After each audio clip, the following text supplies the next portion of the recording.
ADA assessments generally start with the parking lot, measuring the width of parking spaces and access aisles, also measuring the slopes and cross slopes of the access aisles and the accessible parking spaces.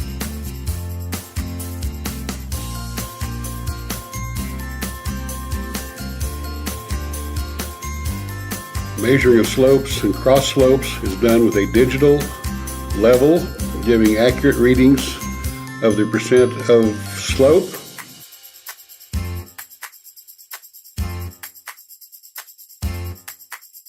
also measuring accessible parking signs to make sure they're at the right height.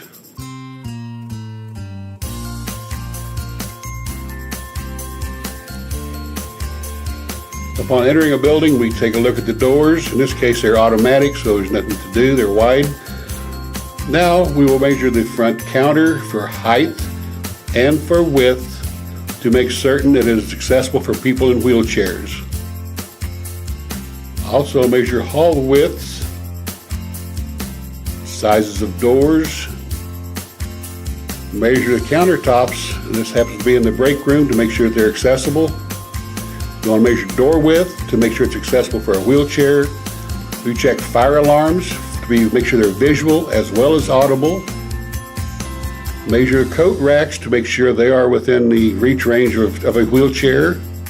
Checking bathroom signs for the tactile and the braille.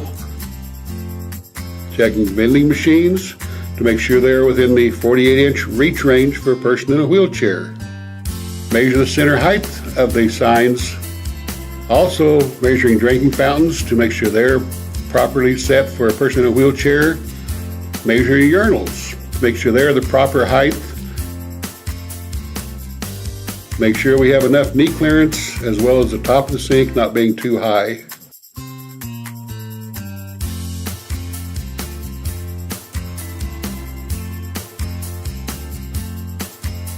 Measuring bathroom door widths for wheelchairs. Also measuring grab bars to make sure that there's a proper clearance, not too much between the wall and the grab bar.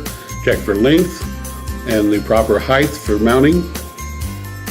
Also checking the door width to make sure it is accessible for a wheelchair. Although automatic or power assisted doors are not required by the ADA, they're a great idea for any business. It helps anyone and everyone to be able to enter and exit safely and easily.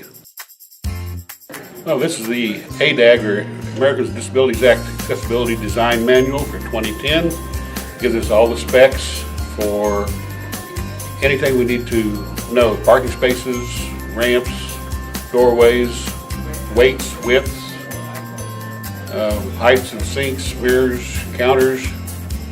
Just about anything you want to know is in this little book.